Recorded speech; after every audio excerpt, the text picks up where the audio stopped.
Good to be here, always good to be here.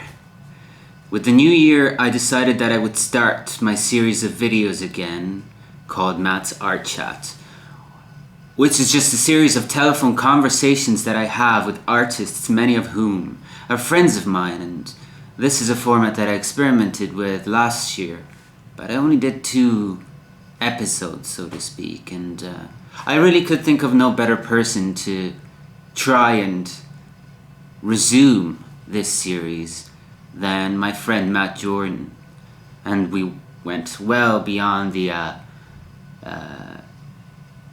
time frame that I have in mind for these calls, which is near in and around the half-hour mark. But it was a really interesting conversation. Matt, I hadn't spoken to him in years, and he was a good friend I made during my Prague days when I was living in Prague. And he's an author, and we did talk about his new book called New Times, which sounds fascinating, but also we got into a conversation about academia, which he was involved, and he says in our conversation that he's gladly not involved with anymore. Well, at least not directly involved, but you'll hear it in the conversation. And we also talk about politics, which is a topic that I don't know very much about, but he has very strong viewpoints about politics that he shares with us here, including the whole Brexit situation and his thoughts on that. And of course, a lot of this conversation also deals with art, which is after all the main topic of my little YouTube channel. So without further ado, here is the first Matt Art Chat of 2020, which is a series of phone calls that I'm hoping will sound like late night conversations. And to facilitate the chilled out mood of the series, if you're watching this on my YouTube channel, I have a video of a lava lamp playing in the background. But really, the best way to experience these videos is by just doing whatever it is that you want to do, or maybe just chill out for a bit and listen to it, and just carry on with your day, and let us perhaps keep you a little company. So, enjoy.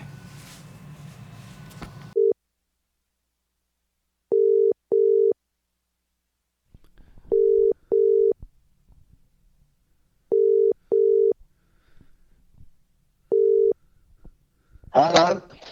Hey Matt, Hi there.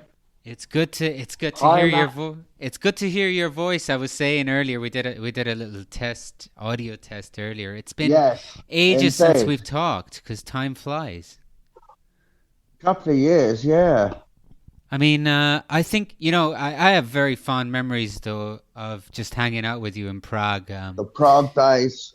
New Yeah, Year's Eve, would that be 2014? I don't Perhaps even want to know. 2015. Yeah.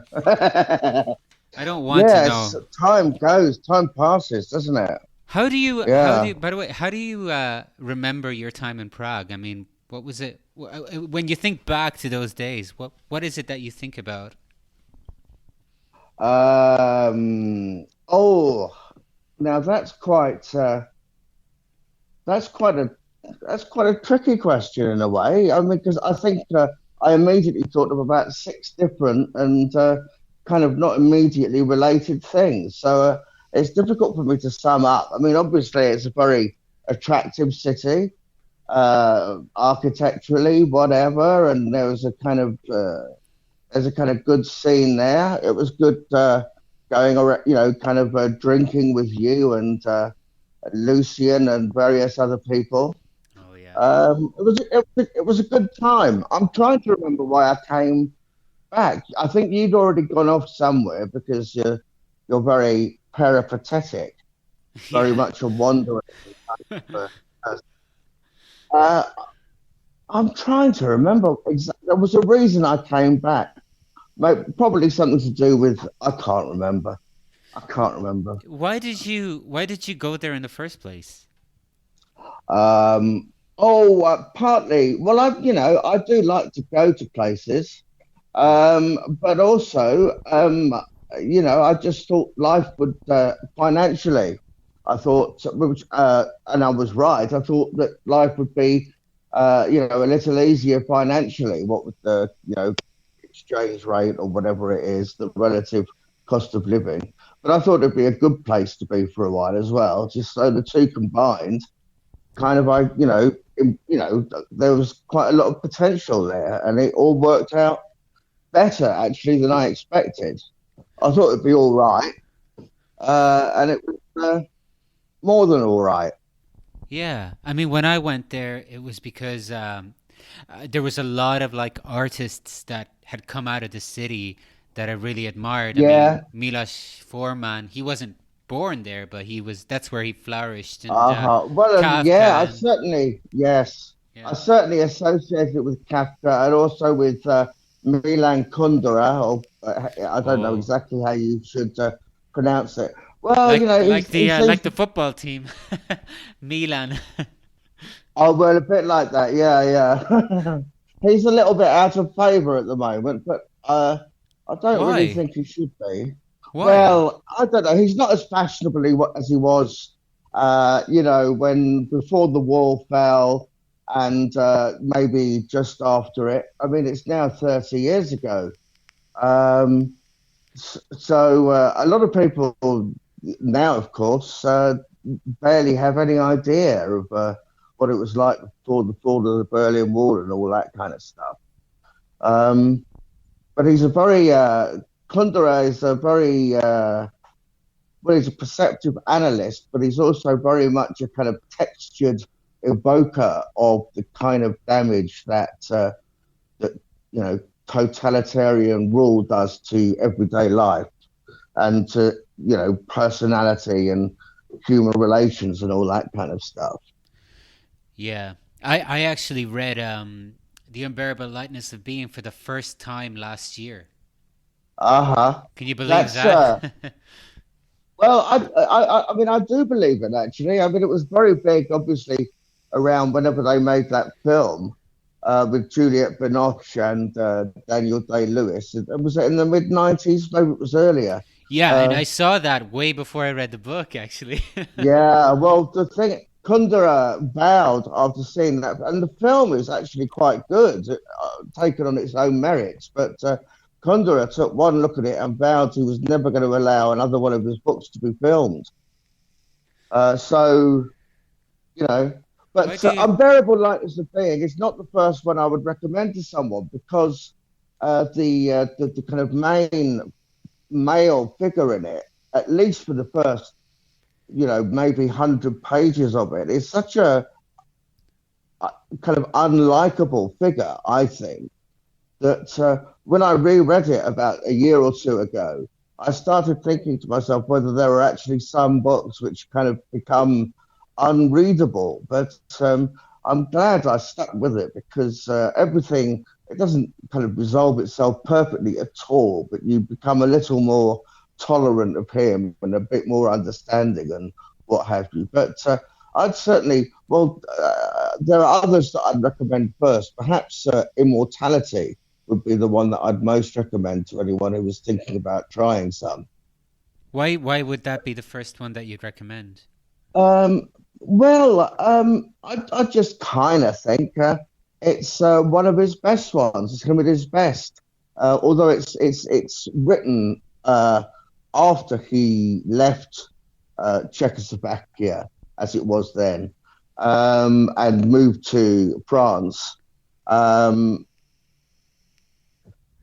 I was saying the book is interesting and amusing in relation to notions of artistic immortality Yeah. and what's at stake when it comes to that kind of ambition, I suppose.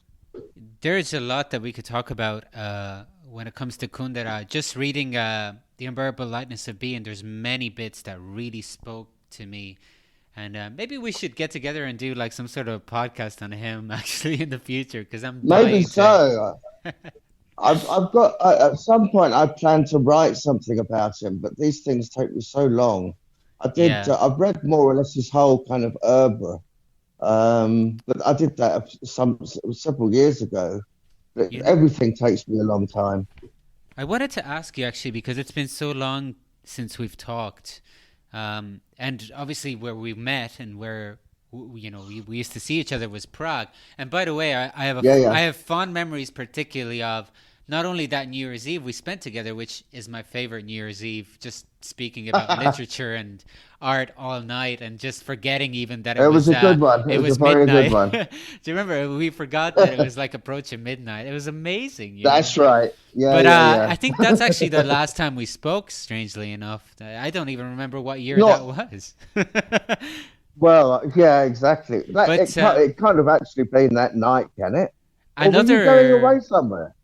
Oh, I can't remember. I left that year, but way later, and Uh-huh. I was never really in Prague. I was just paying rent, and I mean, I was in Prague. It was great to have a place to go back to, but after a while, Yeah, it's yeah. like, well, I'm paying full rent for no reason really. But another fond memory I have of just hanging out with you was that time we went to see A Touch of Evil by Orson Welles. Now, Mm, do you remember that? It was Lucian. I filmed a video with him in Prague last time I was there. And anyways, really? and Lubomir, who is a cinematographer, he was with us as well. And we watched Yeah, that yeah. film, and then we had that session afterwards, just talking about art. It was the most exciting thing ever to me. Well, I had a great time. Yeah, I remember that. I remember specifically remember going to see A Touch of Evil. Yes, At it stood Ponrepo, me in good. I'm sorry. What? at Ponrepo, the cinema Yes, of the the Czech film archive. one of those. Amazing. Does Prague still have quite so many kind of slightly run down kind of art house cinemas? Because Well, that's an that's one of amazing thing them. about That's one Prague. of them. But when was the last time you were there? Oh, it wasn't. I mean, 4 or 5 years. I mean, there were about at least a dozen, maybe more, And 20 even. I feel like this is what I feel now. This is gonna be my big statement for the for the call. Well, one of them anyways, but the Yeah. first one I'm gonna say is that I've been traveling a lot, and I feel like these places, including Prague, because I have been going back maybe once or twice every year since I'm actually moved out. Right. And I feel like Uh-huh. a lot of people talk about the migrant situation and the poor people from the impoverished countries coming in, but can we talk about the people who actually have money and what they're doing to these cities is they're making all these cities slowly look the same by bringing in their sort of, Homogenizing them. Yeah. do you know what I mean? I think I Yeah. feel Yeah. like for example, Starbucks is the obvious example. That's Yeah. once a Starbucks is ends up in one place, that's the beginning of the end. I feel like. Well, I mean, well, I suppose.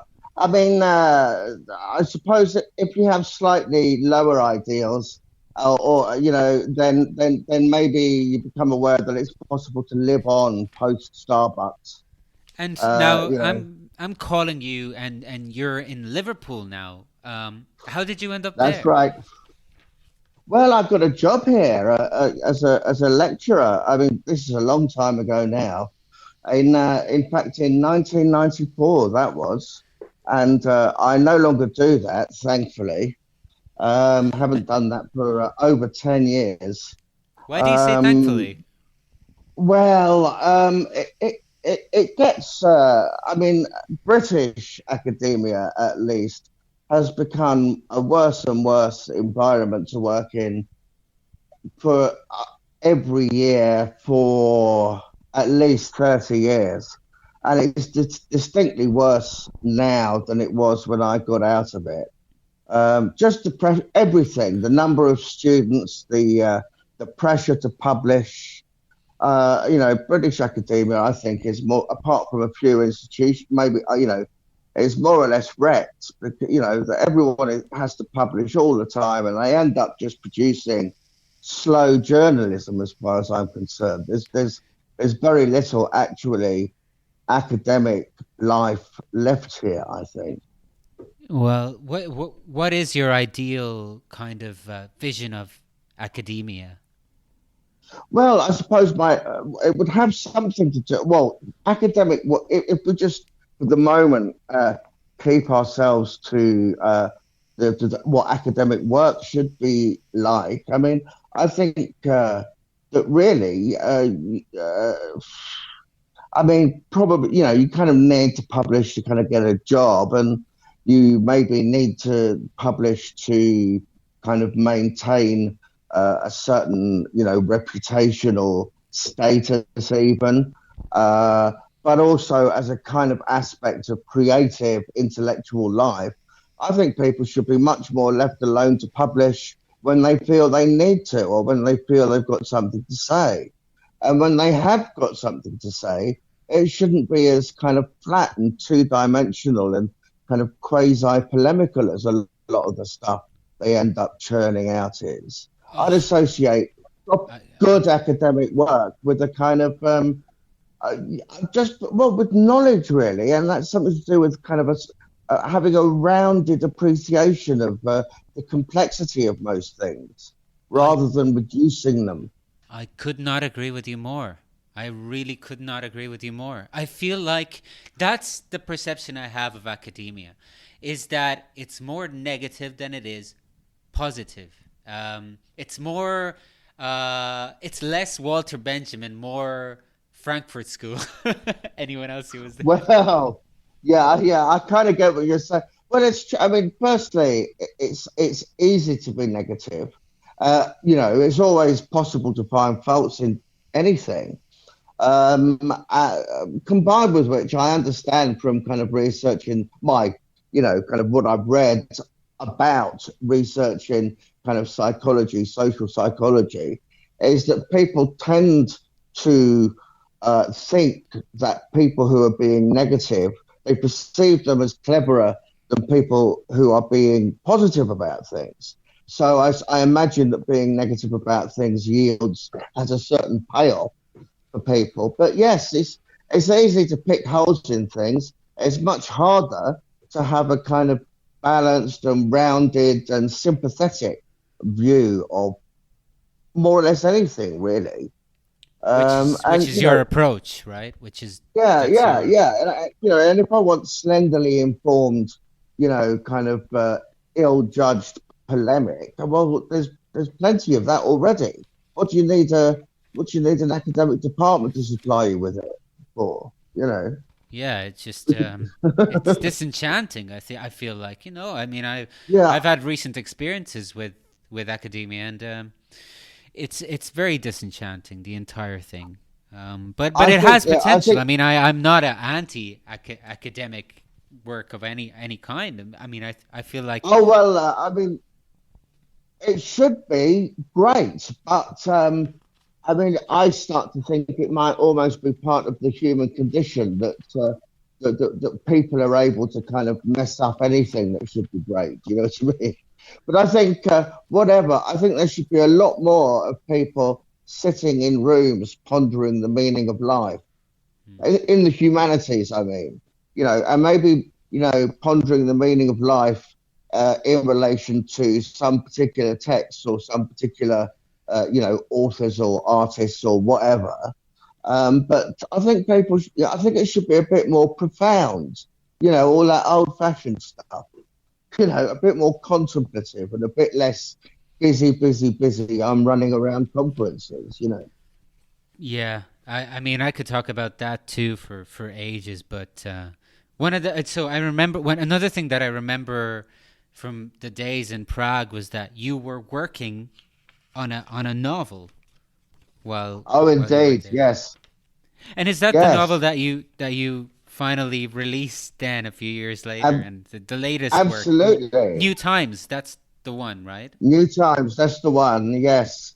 Um, I think New Times, there might be a certain kind of hollow, grim humour about the title.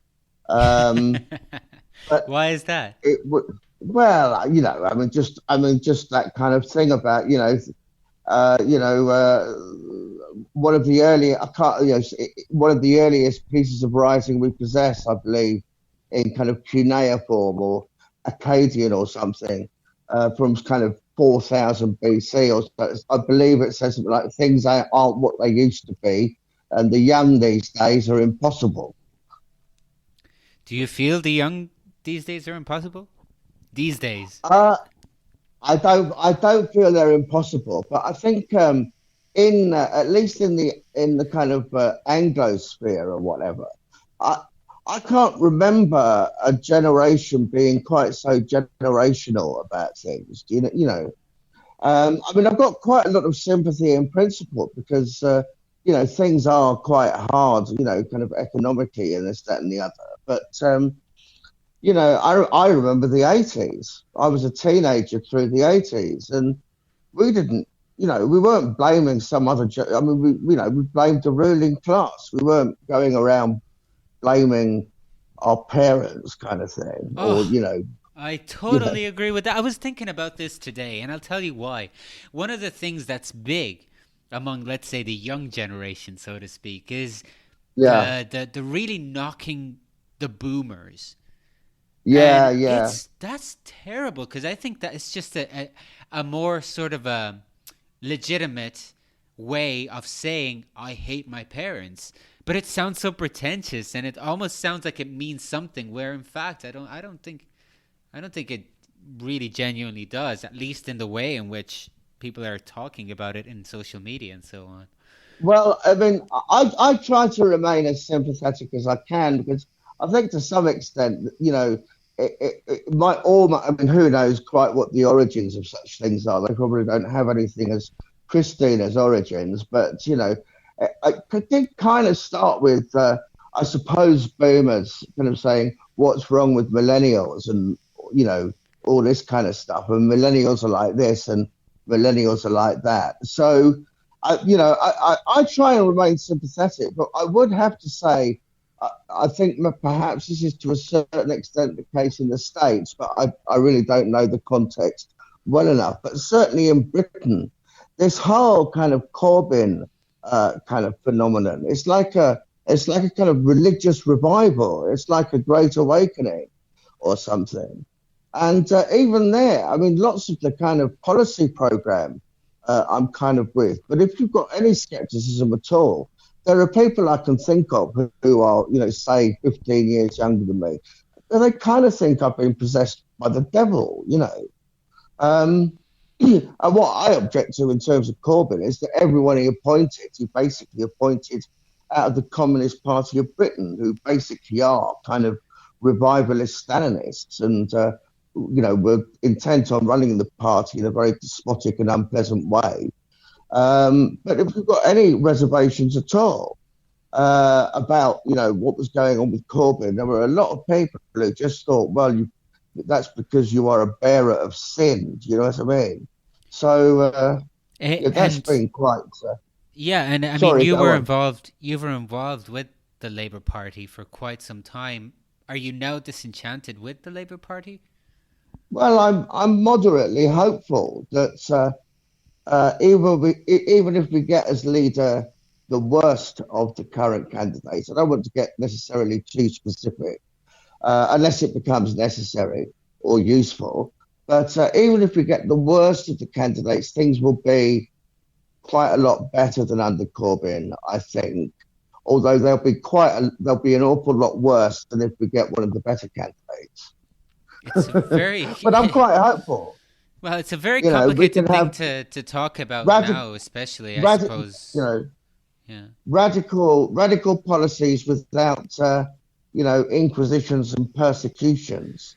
The That's what only I'd be in political favour of. party that I have ever really adhered to wholeheartedly was an Italian political party, and it was it was Uh-huh. called the Radical Party, and Marco Right. Pannella was the leader of that party. But it didn't really sit anywhere in the left.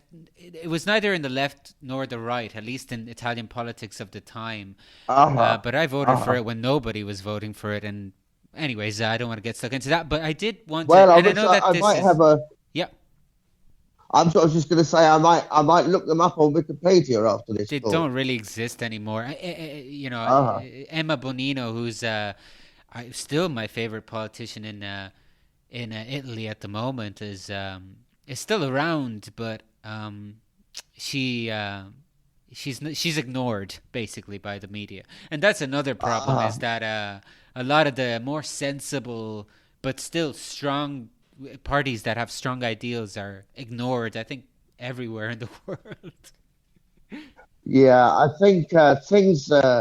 I think the kind of mass culture of which inevitably politics is a part. I do think it gets ever dumber. Yeah. Hey, so but I know it's a very complicated subject, but because we're talking about politics and stuff, I feel like we should at least mention it. You know, you being from Britain, what do you think of the Yeah. whole Brexit thing that's happening? Well, I was very much against it, um, but myself, I I mean, I tend to have more sympathy for the kind of downtrodden denizens of northern towns than a lot of the kind of, let's use the phrase metropolitan liberal elite do. And I think I also actually retained from my parents a certain, let's say, a certain detachment or distance from, you know, I don't know, kind of the middle class, or I don't know, kind of semi-intellectual, semi-bourgeois, semi-liberal kind of stuff.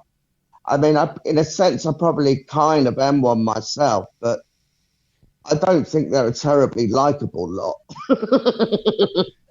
Me neither. And you know why Well, that I, is? I think it's because do you come from a working class background? both my parents became academics, both of them, but they were both first generation university from working class backgrounds. Exactly, yeah. Um, you know, I am from a working class background. I mean, I feel like I understand exactly what you're saying is that I don't agree with Brexit, but I do feel that there is a lot of unhappiness among the non the you know the lower classes, so to speak. And in fact, I am absolutely. lower class. I am completely lower class despite my lifestyle, my Yeah, if yeah, that yeah. anything, and your Well, lifestyle too. I, We're well, we're I we're still think, lower class. It's empathy. That's I what it do. is.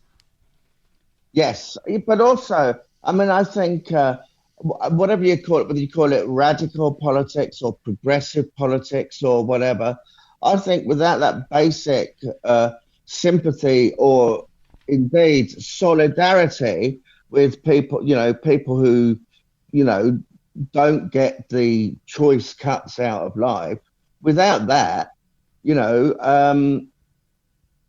I don't know, it's not really worth the candle. And I think there's a lot of people. I mean, that was one of the things about a certain strand within Corbyn mania, is that there were a lot of people, who people used to say, or I used to know people who would say that Leninism was very clearly an upper class ideology because it was held by people who were used to telling the working class what to do. And it didn't really matter whether it was, clear the table or lay the table and set the dishes, or whether it was, fulfill your historical role as the identical subject object of history. Do you know what I mean? And I think there's a strand in it which is, you know, on the one hand, notionally up the proletariat, but down the workers. Do you know what I mean? No, I know what you mean because You I know, mean we talked about it earlier in terms of academia, is that I sometimes yeah, feel yeah, like the academics feel like they need to promote themselves as people who are bearers of the code by which they know yes, what art is about, and everyone else needs to just shut up and listen. But I don't think that's yeah, a yeah, nice way to talk about it at all. absolutely, and it's them certainly who, I mean, the whole kind of humanities, and certainly the kind of the kind of aesthetic humanities of the arts, kind of scholarship and thinking about the arts. It's all it's just all. I mean, literally, what it is moral one-upmanship. You know, Yeah. oh yes, you might have said this, but you've forgotten about those people. And then, someone comes along and says, you've forgotten about these people, and you've forgotten about that and the other. And obviously, I'm in favour of remembering people and inclusion and this, that, and the other. But the actual kind of structure of our intellectual universe is kind of intrinsically moralizing. And it's not, I have no moral problem with it, and I have no problem with most of the morals. There's just something rather kind of insidious and perhaps even kind of Pharisaic, or whatever, the kind of Pharisee type stuff about that being, kind of your career structure is to get promoted and whatever on the basis of having found moral flaws in the thinking of others. Yeah. There's a kind of paradox in there somewhere, and it's not easy to escape. But there is. It doesn't always leave the best taste in my mouth, at least. And that's back to my desire for a bit more actual liberalism, in the sense of generosity of spirit and a bit of sympathy and a bit of empathy and all that kind of thing. Do you know what I mean? Rather than finding fault all the time. I say, as of course, I'm finding fault with the entire institution of the arts in the Anglosphere. So I'm kind of hoisted by my own petard. Yeah, but yeah. But it's a good. I mean, I agree with your viewpoint on this, anyways, because I think that it's just, it's a. I don't know whether it can be seen as more sensible or more extremist in a sense, because nowadays I feel like having that much freedom in, let's say, for example, evaluating a work of art is almost extremist, because someone is going to come along and tell you that your perception of a work of art is wrong, because yes, that's just the way it is, because it's upsetting to some people. Whereas I always the works of art that I've always been really, really drawn to were the ones that would teach me about violence, and in the broadest sense of the term, by the way, because the moments of awakening always came through violent moments in works of art. And perhaps that's also because, I mean, despite the fact that I did come from a working class background, I was very sheltered, but I always knew that there was something else out there. I don't know. It's a very complicated concept, but I think that there's some truth to it. Well, I suppose that's a slightly different way of, I suppose, of, you can, a lack of sympathy as a form of violence in the broader sense of the term, and also a lack of sympathy as a precondition for the exercise of violence in the more restricted or even physical sense of the term. And, I think the old kind of liberal, kind of humanist notion of art kind of making us a bit more aware and a bit more, empathetic and all that kind of thing. I think there's still a lot of, even if it's kind of impossible, it should be a kind of ideal to kind of, to try to aspire to or strive towards. Hey, so Matt, we've reached the half-hour point, and I really want to go back to your book, because I haven't had the pleasure of reading it yet, but I'm gonna order it as soon as as the call is up, because I think I've known about it for a while, and it's mostly, you know what it is. It's mostly like that. Just traveling so much, I don't know where to get it delivered to. But now, now I'm gonna shut up and just order it. But from what I've read, it really sounds fascinating, and just because it'd be nice to get something out there about the actual book. What would you, in a few words, perhaps? I know it's very difficult to kind of condense it all, but how would you, if someone was to ask you, what's your book about, what would you say? It's kind of about someone who starts off as a kind of revolutionary Marxist and becomes a kind of new Labour apparatchik. Finds himself on the wrong side, or what we all think of as the wrong side, when it comes to the Iraq War, and all those kinds of things. But it's also about growing older and wiser. It tracks him over about 25 years of his life. He's a similar age to me. So it tracks him from about 18 into about I suppose mid 40s kind of thing. So it's youth to age, and it's kind of idealism to, if not cynicism, then a certain kind of tempering of ideals, coming to terms with disappointment, coming to terms with his own kind of inadequacies to some extent. Although I'm writing a novel now where he has to come to terms with some more of his inadequacies. Is it That kind of autobiographical thing.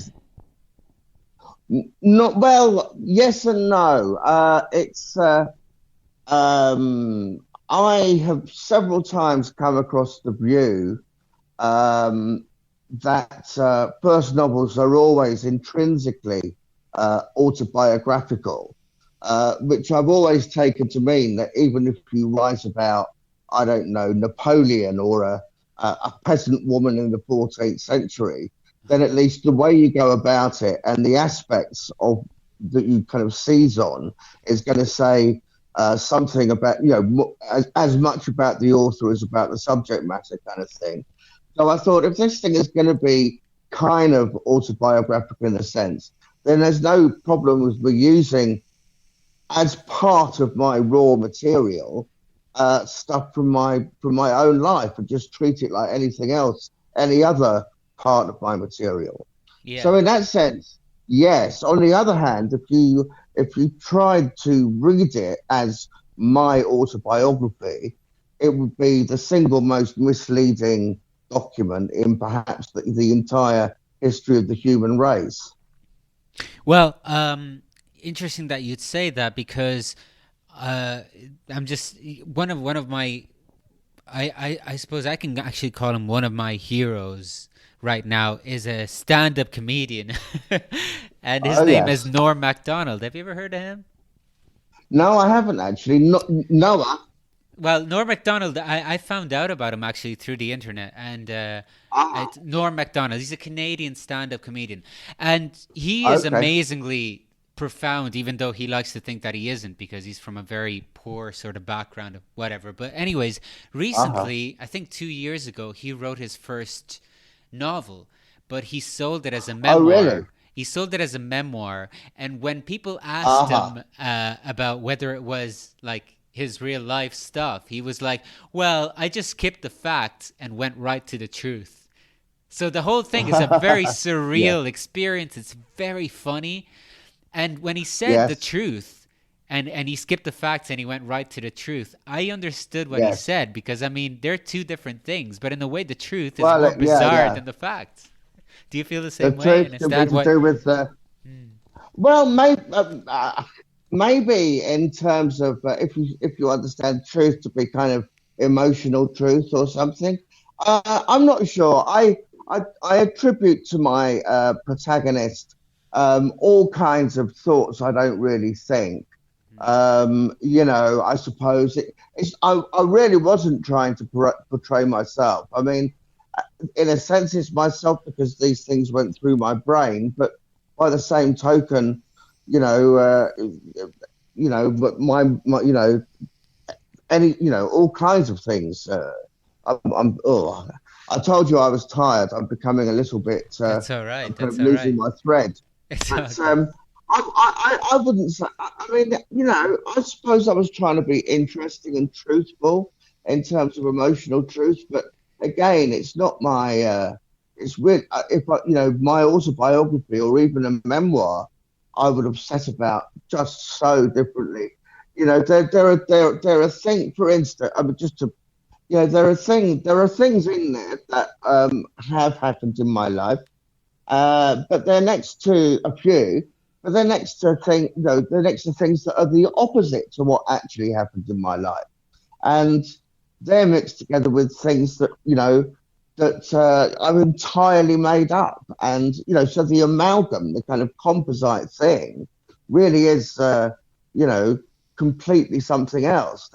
By the same time, I use things from people I've known and this, that, and the other, but they're all mixed up with things I've totally made up, or again, things that I thought, oh, so and so's like that. I'll make a character who's, or I'll make an aspect of character that's completely the opposite.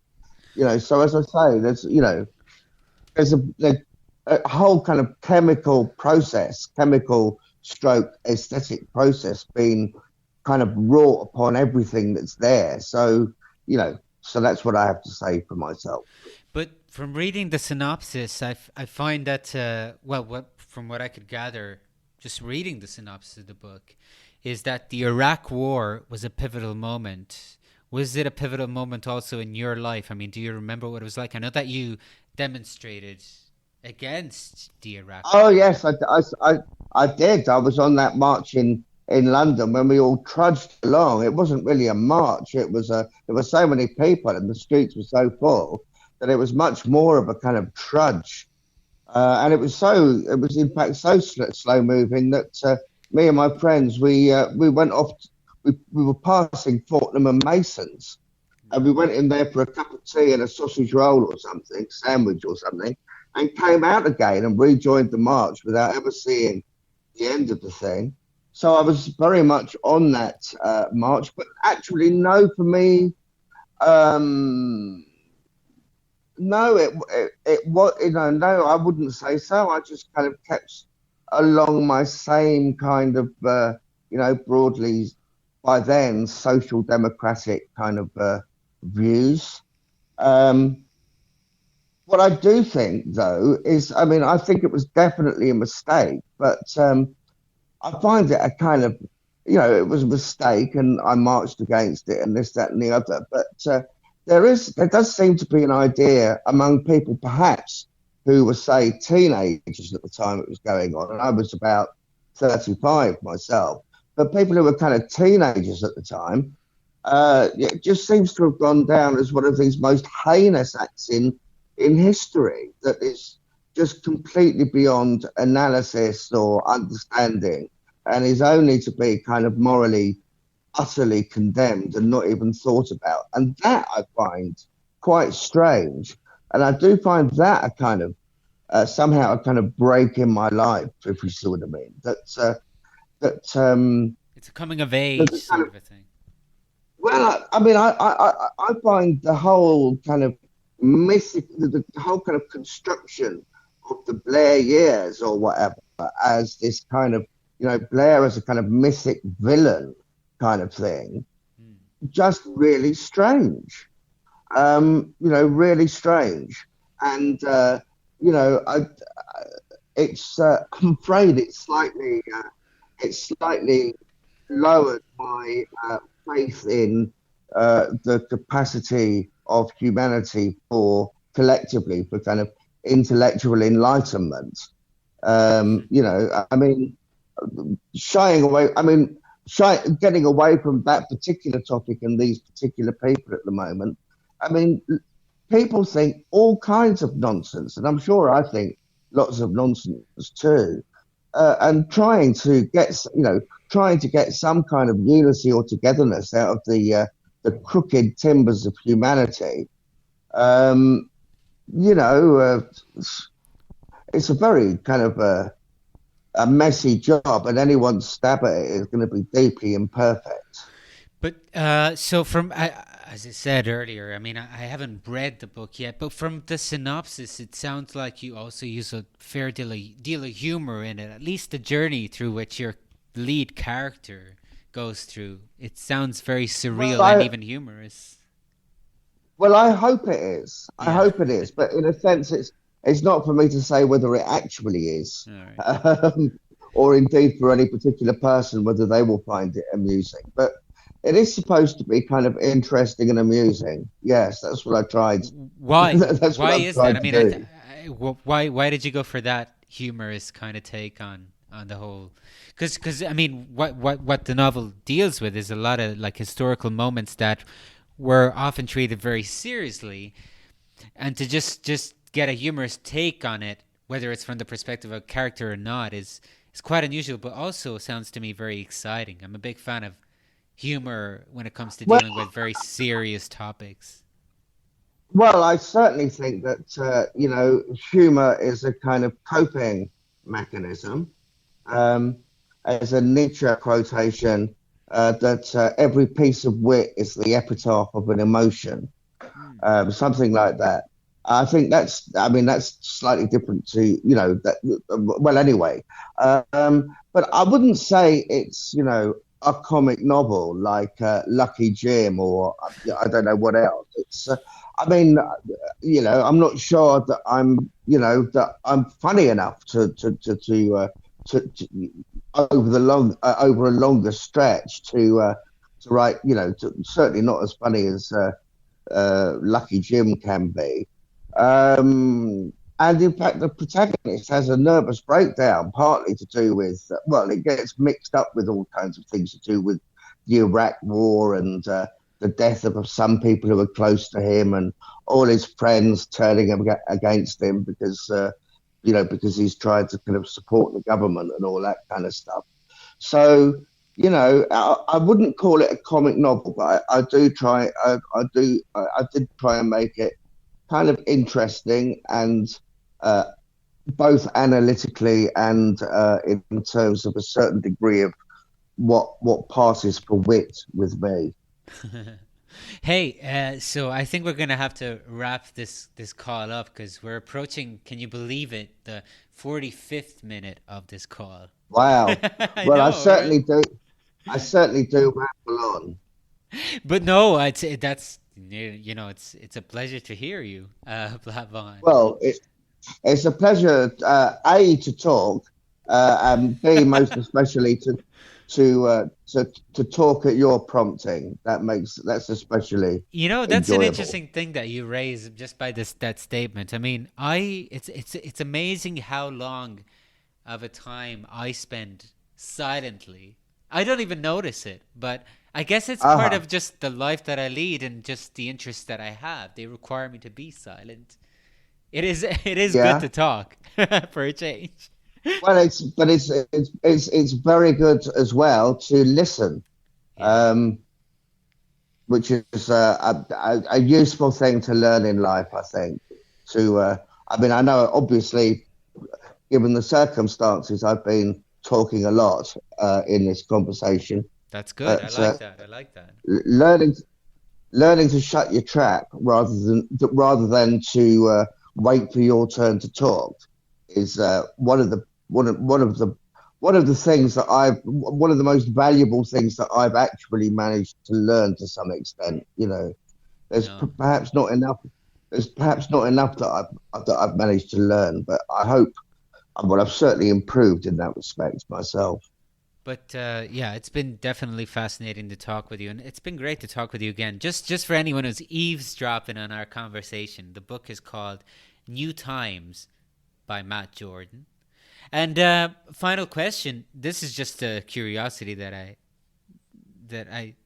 just reading about it, about your lead protagonist. I wanted to ask you Oh this. I yeah. mean, why was there any particular reason why you decided to call the protagonist of your book Brian Harper?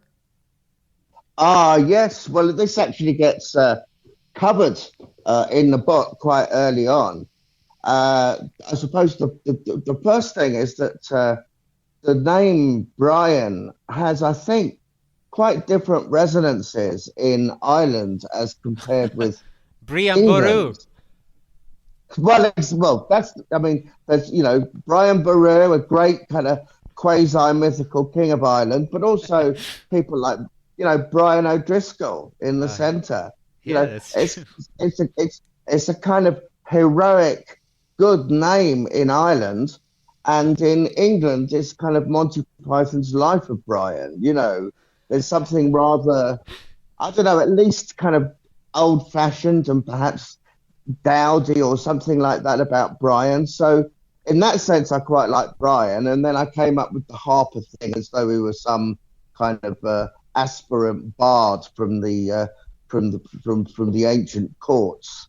Um, you know, That's uh, great. No, so I that was just something that I wanted to ask you because it's just given the fact that as we did say, a lot of this book is, while not strictly autobiographical, inspired by your life story. I wondered what about the significance of the name of the character. yeah, well, That's a good call to ask about that because I did give it some thought, and it's I don't know how much it means. It's not really for me to say, but that I've given a clear gist of my thought process behind it. It's like when you start a band and you just spend hours thinking about what the name of your band should be. It's Yeah, the yeah, same thing, really. I mean, it's all art. It's all art. Well, indeed. Matt, it's been fantastic talking with you, really. Thank you very much for doing this, and thank you Likewise, very much for chatting with a me. It's pleasure. been fascinating. Well, great, and likewise, and I hope to see you soon. hopefully I'll see you soon. Right. Indeed. In All right Liverpool then. or elsewhere. If Or you, indeed. yeah. Well, I'm bound to get the travelling urge, sooner or later. Where It's, would you go? Where is the next place that you're thinking of going to? oh, I've got about six places I want to go. I quite want to go to. I have actually not completely learned how to set, but Krakow I quite fancy going to, Ah, or yeah. Italy, but also Berlin. I met some people from. I've been to Berlin obviously before, but I met some people from Berlin a month or so ago. So I don't know. I might take another trip to Berlin, which is where I think you are now. Well, But with you, you'll probably click. right now I'm in Perugia in Italy. That's why I couldn't find any. Ah, you're still in Why I couldn't find the Perugia. cable that I need to like hook up my phone Ah, to because I was because it's thinking, a yeah. medieval city But and it literally does feel like I'm in the medieval and some things that I need are not ah, here. Time has the thing, stopped. the thing with you, Matt, is I never know exactly what to be jealous of you for. I No, don't, no, no. I don't know whether to be jealous of you for spending so much time in Italy, or jealous of you for being in Berlin, or jealous for Oh, I don't know. There's just not much to be jealous of me for, to be honest. I But don't know. Well, one of the great things about you know having decided to do this is that I occasionally meet people such as yourself, and it's been great to connect with you again. Thanks a lot, Matt. It's been a pleasure. okay, great. Cheers. Thanks a lot. Bye bye.